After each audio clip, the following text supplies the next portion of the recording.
السلام علیکم ورحمۃ اللہ وبرکاتہ۔ محترم ناظرین، استقبال ہے آپ کا آپ کے اپنے یوٹیوب چینل قرآن اور سائنس میں۔ اس چینل کے ذریعے معلومات آپ کی خدمت میں قرآن اور حدیث کی روشنی میں بیان کی جائے گی۔ اس سلسلے میں ہم سائنسی ترقی اور سائنسی معلومات کا مطالعہ قرآن کی روشنی میں کریں گے۔ کائنات کی وسعت پذیری۔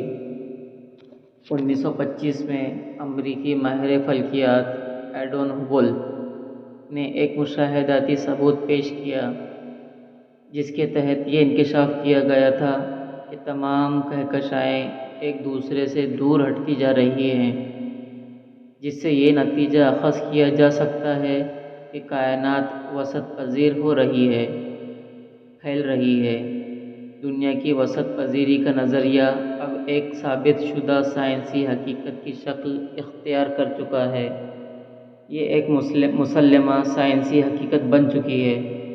قرآن پاک کا کائنات کی نوعیت کے بارے میں کچھ یوں فرماتا ہے: وہ قرآن پاک کی درج ذیل آیت مبارکہ سے آیا ہے: اور آسمان کو ہم نے ہاتھوں سے بنایا، اور بے شک ہم وسعت دینے والے ہیں۔ القرآن سورہ نمبر 51 آیت نمبر 47۔ عربی لفظ لموسوعون کا ترجمہ بطور وسعت دینے والے درست کیا گیا ہے، اور یہ کائنات کی وسعت پذیری کو ظاہر کرتا ہے۔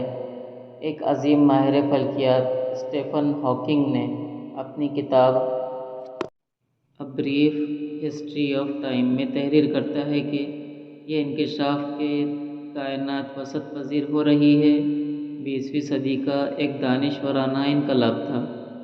قرآن پاک نے کائنات کی وسعت پذیری کا ذکر اس وقت فرما دیا تھا جبکہ حضرت انسان نے ایک ٹیلی اسکوپ ایجاد کرنی بھی نہ سیکھی تھی۔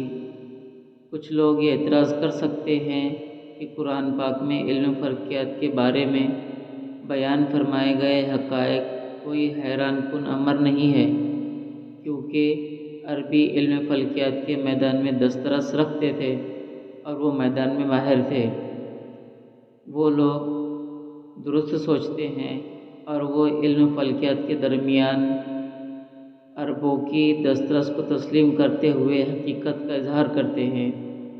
تاہم یہ لوگ یہ محسوس کرنے میں ناکام رہتے ہیں کہ قرآن پاک عربوں کی علم فلکیات کے میدان میں دسترس حاصل کرنے سے صدیوں پہلے نازل ہوا تھا۔ مزید برآں اوپر بیان کردہ سائنسی حقائق میں سے بہت سے سائنسی حقائق یعنی کائنات کا آغاز، بگ بینگ وغیرہ نظریہ عربوں کے علم میں نہ تھے، حتیٰ کہ یہ اس وقت بھی عربوں کے علم میں نہ تھے جب وہ اپنی سائنسی ترقی کی بلندیوں پر فائز تھے۔ لہٰذا قرآن پاک میں بیان فرمائے گئے سائنسی حقائق عربوں کی علم فلکیات کے میدان میں ترقی کی وجہ سے نہیں، بلکہ معاملہ اس کے برعکس ہے۔ عربوں نے علم فلکیات کے میدان میں محض اس لیے ترقی کی کیونکہ علم فلکیات کا ذکر قرآن پاک میں موجود ہے۔ اسی سلسلے کو جاری رکھتے ہوئے سائنسی ترقی اور سائنسی معلومات کا مطالعہ کیا جائے گا۔ السلام علیکم ورحمۃ اللہ وبرکاتہ۔